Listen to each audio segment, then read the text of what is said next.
Hey everyone, welcome to another mastering session with me, Joe Farr. Today I'm going to be mastering a track by an artist called EMMETT, and the track is called Mind Sequence. This was sent in along with all the other submissions, and I chose this track because it's nearly perfect and there's just a couple of little things that I want to take care of in mastering to bring it up to that release ready level.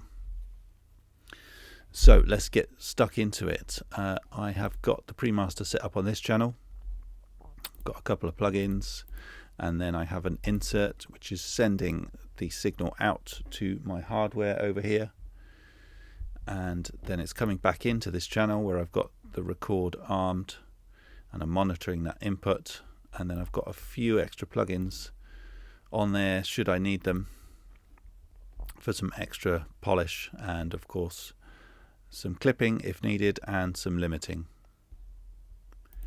So I'm just going to have a little flick through the track, and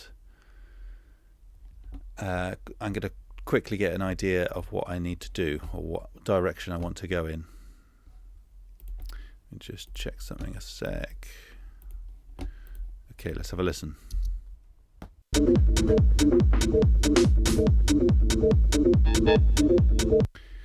Also, I might have mentioned on the other videos that on my second screen I have equilibrium as an analyzer, so it's not doing any EQing, it's just because I like the look of the analyzer.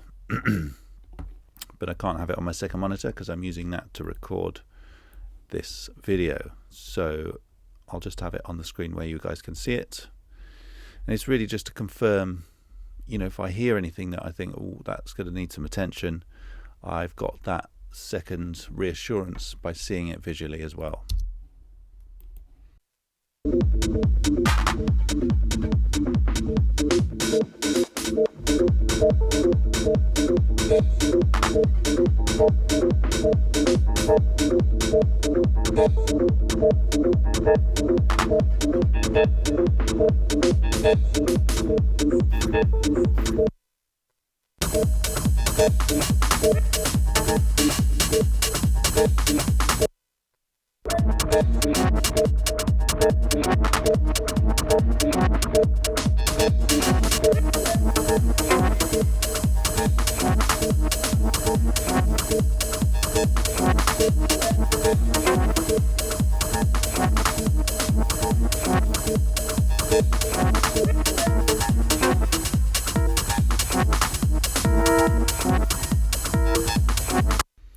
Okay, so I know roughly where I want to go with this, and I want to bring the kick and the bass a bit more forward in the mix.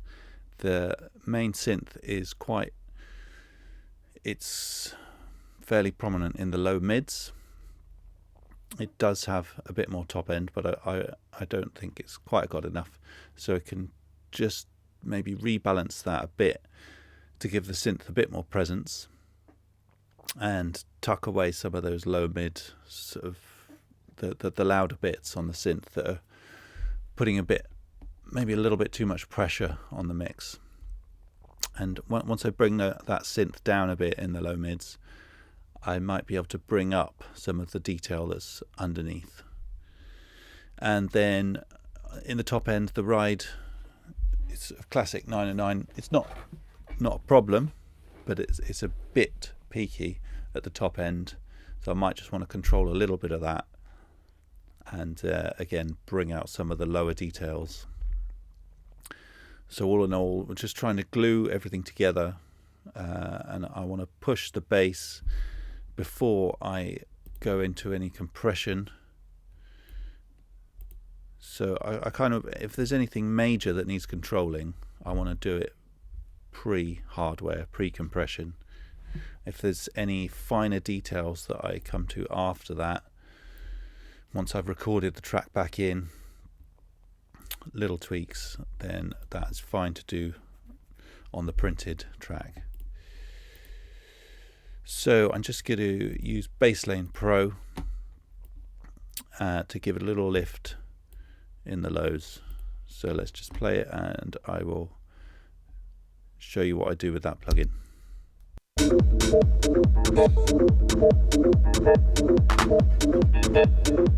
So we've got the sub filter down here, you can see that on the screen, and we've got the frequency, a couple of other options to soften it or do it post. I think that's post the width section, but we're not worried about that. So I want to boost it only maybe 25-30%, and I'm just going to have it around 40 Hertz. And we've got the wet dry knob there, so I'm going to put to 100% wet, and then I've got the on off button if I want to do a comparison. This is only going to be subtle on the bass. I'm not going for not trying to push it too much. I just want to bring it up a touch. So let me know if you can hear it. I've also got my MIDI controller set up to ABLM, which is a loudness match plugin. So it's comparing the pre-master to the processed sound, and it's level matching it so that you're not fooled into anything by a change in loudness. So it's making it a fair test. So I can use that, or I could use the bypass button on Basslane Pro, but what that would mean is it's not going to account for any level changes. So if the bass is squashing the signal a bit more, it might make it a bit quieter, and then when you turned it off, it's going to make it louder, so you just don't get this fair comparison, which is why we use ABLM.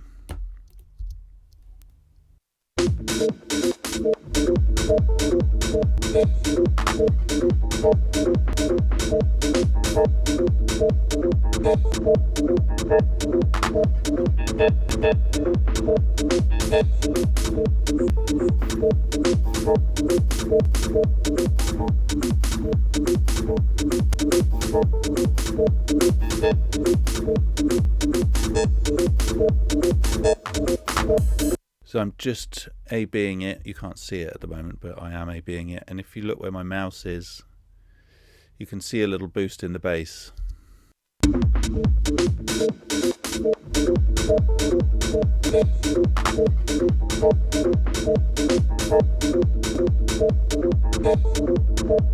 And that's on. So it's only around a decibel, I would say. And it's in the right area. So I think I did it at 40 Hertz, which...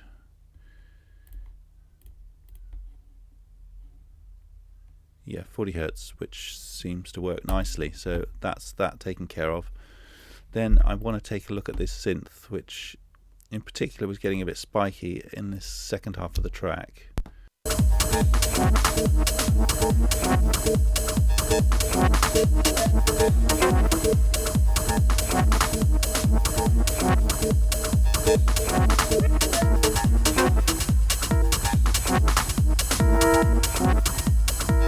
Yeah, those long sustained notes I'm noticing could be a bit of an issue, and they're a little bit overwhelming. And as the track gets louder and gets pushed up to a sort of club ready level, they're going to become even more prominent. So I want to control those before we move on to any loudness stuff.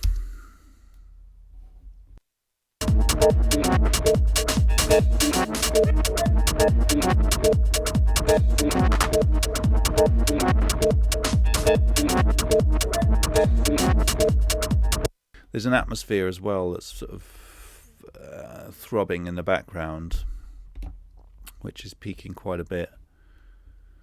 Not technically peaking, but it's spiking out of the mix quite a bit.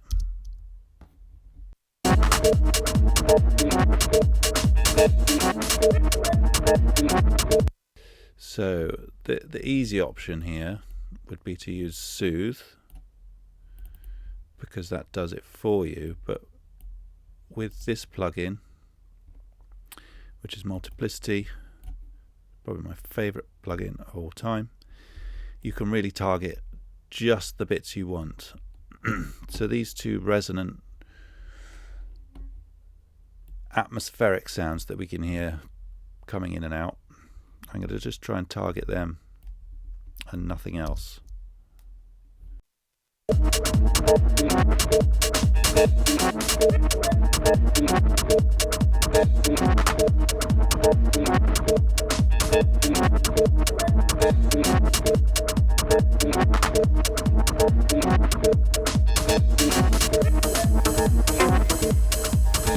So they've disappeared now, but in that first section, that section we just listened to, they were quite audible.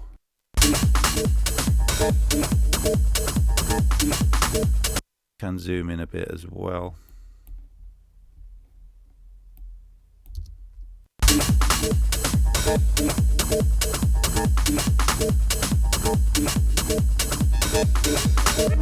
And then we can hit the difference button. I just have to turn off ABLM for this, because otherwise we might get a spike in volume, because it's trying to compare a very low signal to the very high signal that's coming in. Just get back to the right plugin. If I press the difference, you'll hear what's being removed.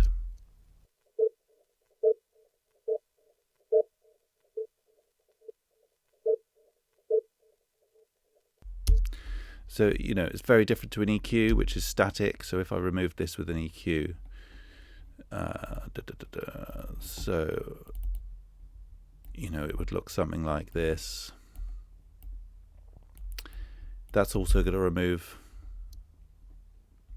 other sounds, other bits of the signal, and it's not reacting to a threshold, so I'll just remove that.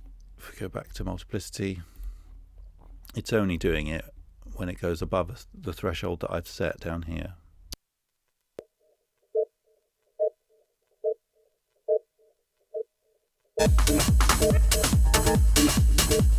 And then we can bypass it here to see what difference that makes to the whole mix.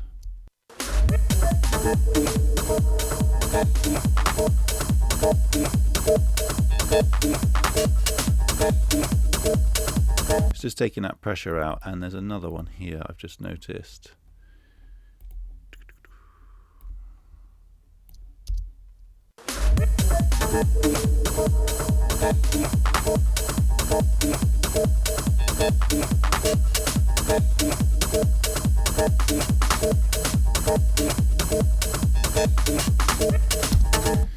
That's pretty well controlled, I'd say.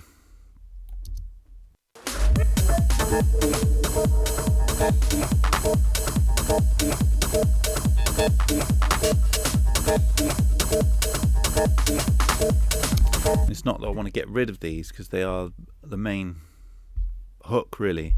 It's just I want to control them and also bring up some of the stuff in the background. So let's just flick forward to the track where that sustained note was.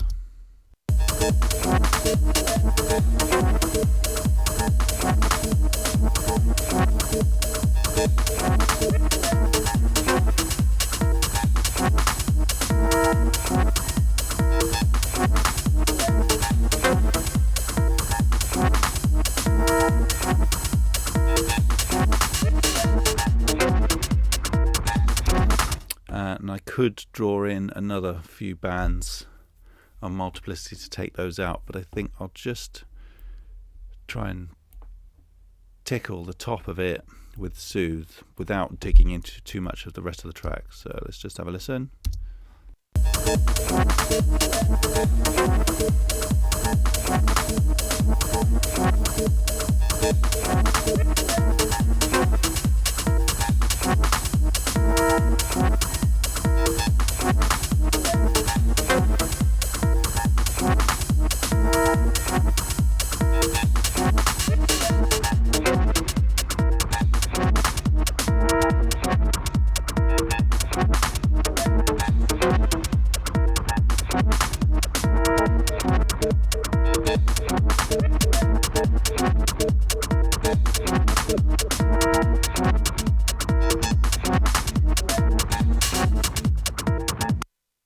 Yeah, so that's just touching the top of those sustained notes. Also got the delta button on there so I can have a listen to what's being removed.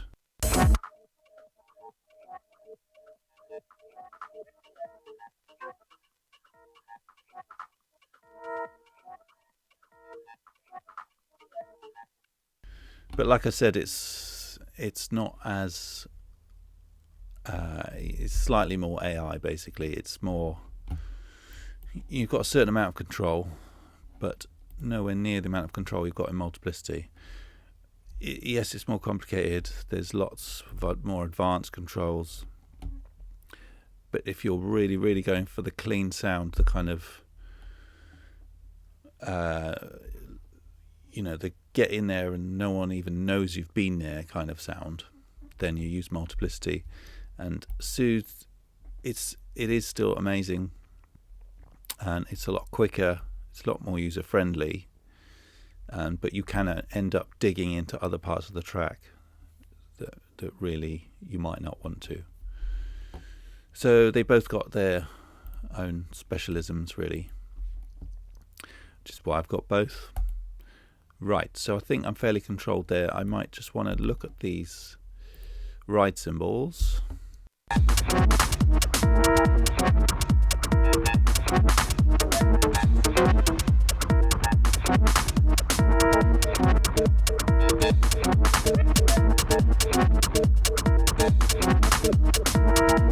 Sorry, just got carried away listening to the synth there. Didn't find a ride cymbal. Let's keep looking.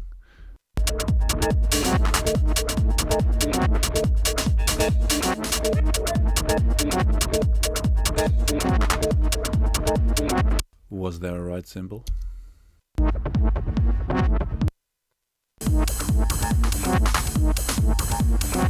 There it is.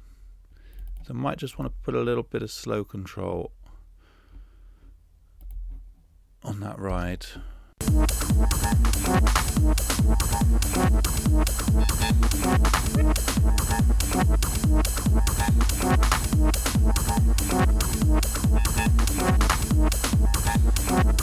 And what I tend to do is then flick through the track to check that it's not affecting anything else. And it is affecting that hi-hat, which actually I was going to come on to next, so that's good. That those open, it is a 909, open 909 hi-hats can be quite harsh, so it's something to keep an eye on. And especially once things start to get louder and compressed and the limiter's on, etc.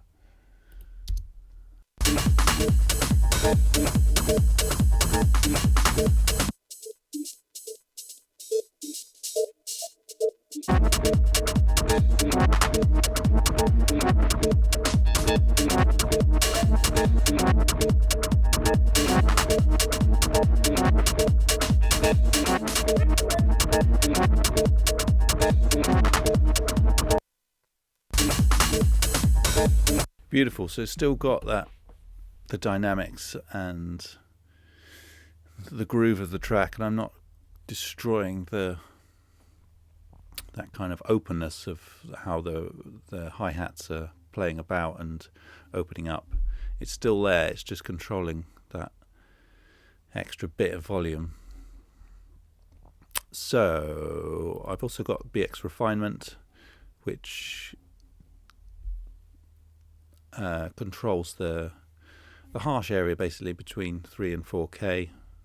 It's also, one of those slightly magical plugins, because when I've tried to recreate it with an EQ, it doesn't sound the same.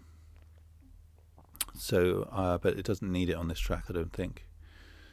So then we're going out of the computer into the hardware, and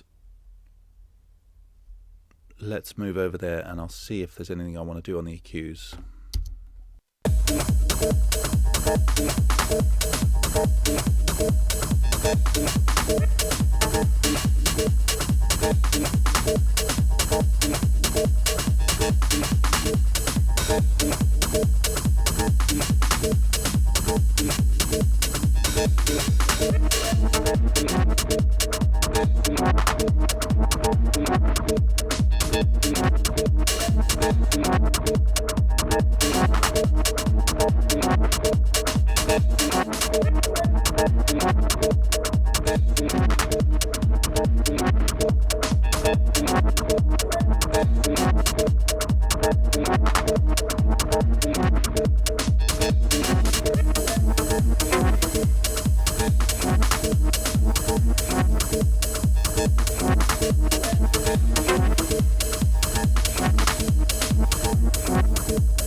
So just a little cut around 840 Hertz to get rid of a bit of overall depth from the track. Well, just kind of clean out those low mids a bit, and then I've done a little boost around 3K for a bit more presence. So that's what I was talking about at the beginning, trying to clean out those low mids of that synth and bring out a bit of the presence, a bit of the top end. I don't really want to use the valve EQ, but it's running through it anyway, which gives it a bit more solidity. Then we're going into the VCA compressor, which isn't doing much, it's just cutting off a little bit. Let's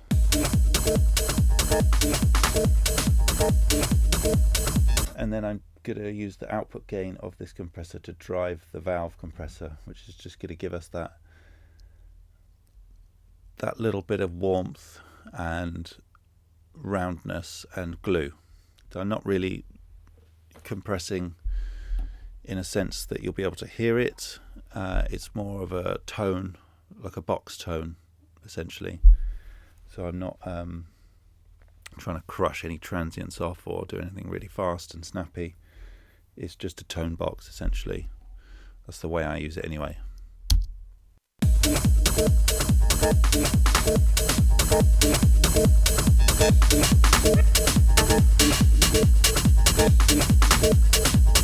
So if we come back to ABLM and using my MIDI controller, I'll just do some bypasses. So post is once everything's on, pre is everything off. So on, off.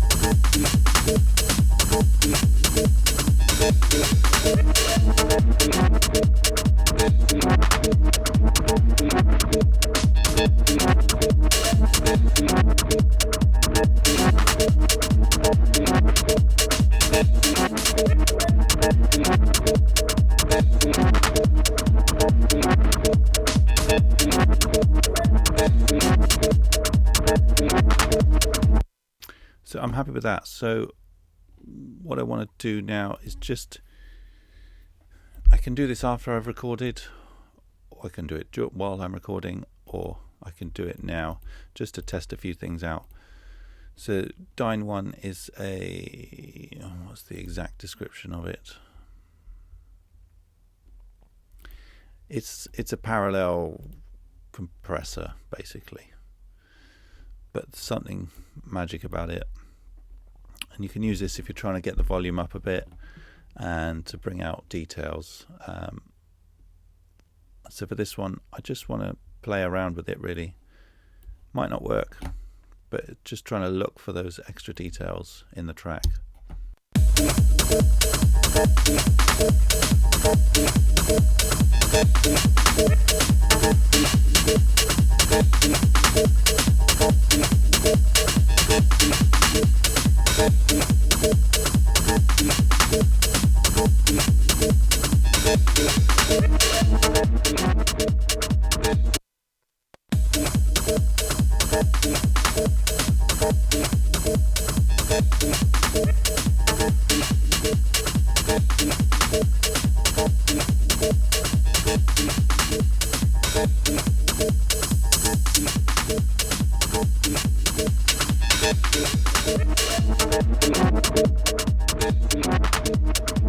So I'm just exaggerating the effect there so you can hear it.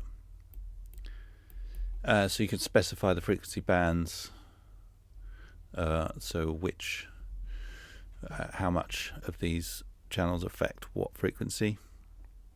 And I've got it set up with center and side mode, so I can just affect the mid of the signal or the sides, or I can link them together and affect both at the same time. So I'm quite happy that's bringing out a little bit of extra detail. Then I've got a multi-band. It's a saturation distortion unit. Similarly, you can affect the mid side. You can choose from different types of saturation and distortion, and it's pretty useful, but it's not needed in this track. I've got Oxford Inflator, which just brings the overall level up. Well, the perceived level, so it's bringing out the lower details, getting them closer to the louder parts. So I usually, if the track needs a bit of a boost, give that about 40%.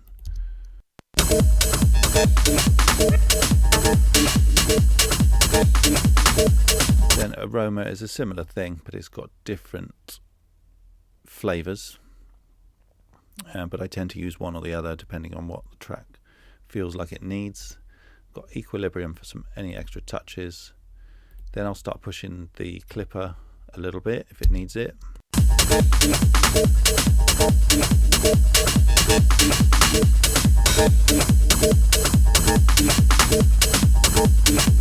So it's really just a bit of, hopefully, invisible processing. You know, with the amount I use it, you shouldn't hear it at all. Just chopping off those peaks. Then we'll hit the limiter, and I've got my own preset for this, which I start from, and then if I need to get into any more detail, I can expand it into the complex mode and dive into all the settings.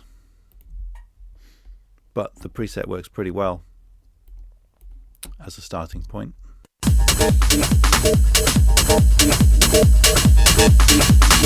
So for this track, I would presume it's being aimed at the club, so I want it to be competitive with other club tracks.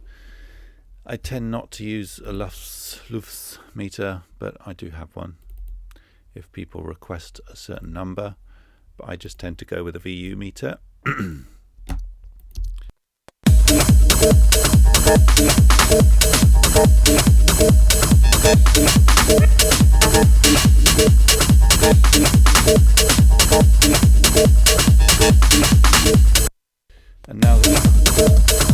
And now that the volume's up, I can hear if there's anything sticking out too much, or if any of those harsh things that I've treated, particularly that open 909 hi-hat, I can hear if it's needs any more adjustment pre-recording.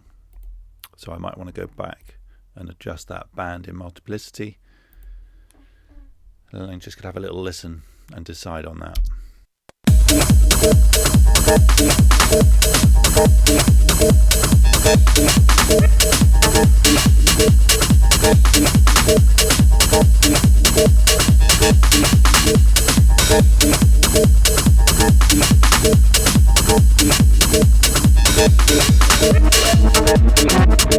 And it's probably not. It might be an overall tonal thing that I do afterwards with the EQ. So next stage would be to record the track. So what I'll be doing is committing to these decisions that I've made. So the bass lane stuff, the multiplicity stuff, the soothe stuff, refinement I didn't use, so we'll just get rid of that. Then it's going out. So any of these decisions that I've made can be adjusted afterwards, but these ones cannot. I mean, I could do it the other way around with the plugins on the printed channel, but then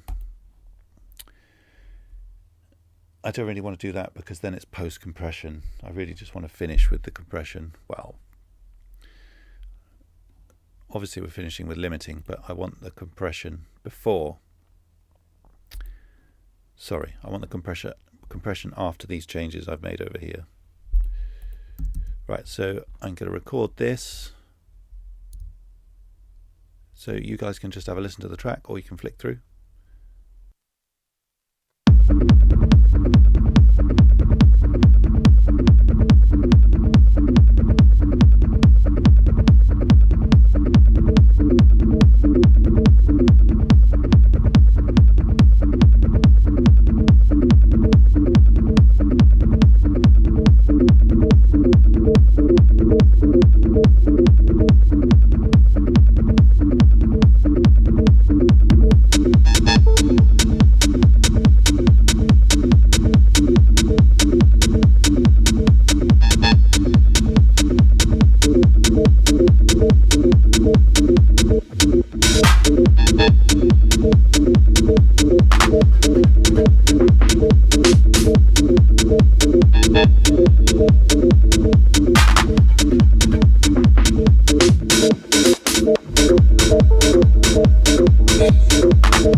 So I think you'll agree, great track, and it wasn't far off.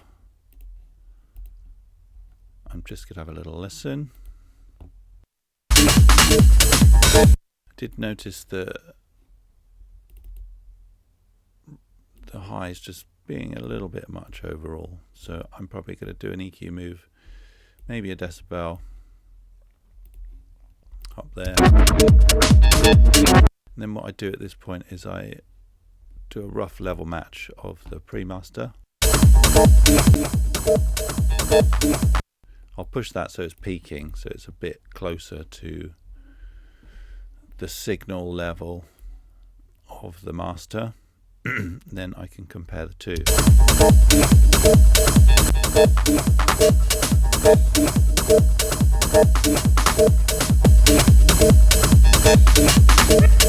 I mean, it's not a fair comparison in total, because if you notice on the VU meter, the distance between 0 and I think it's around -6 RMS, everything's squished into that zone, whereas with the pre-master, obviously you haven't got the compression or the limiting, so there's a bigger gap, but you do get an idea of the overall tone.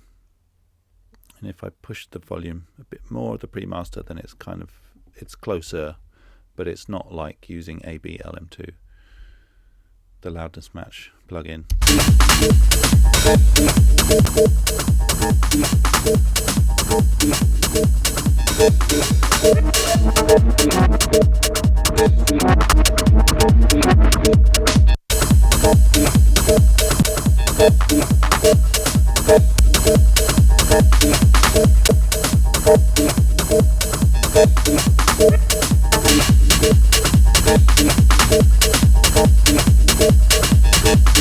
Just noticing the kind of spiky frequency of that open hi-hat is around here.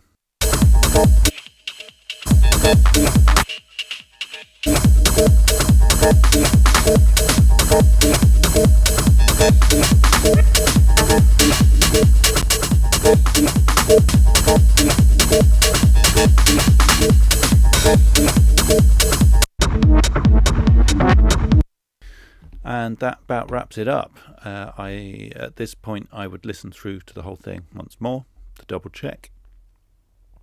Then I would export and take another listen in QuickTime, so it's kind of out of the mastering environment. You can't fiddle with anything.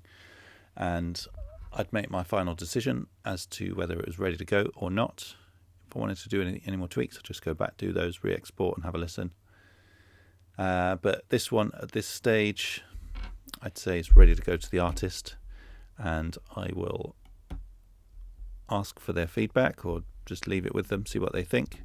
If there's any changes, we can work together from there. And yeah, I'll leave a link to the artist and in the description, and feel free to follow them, check out their other music. Thanks again for watching. I'll see you in the next one. Cheers.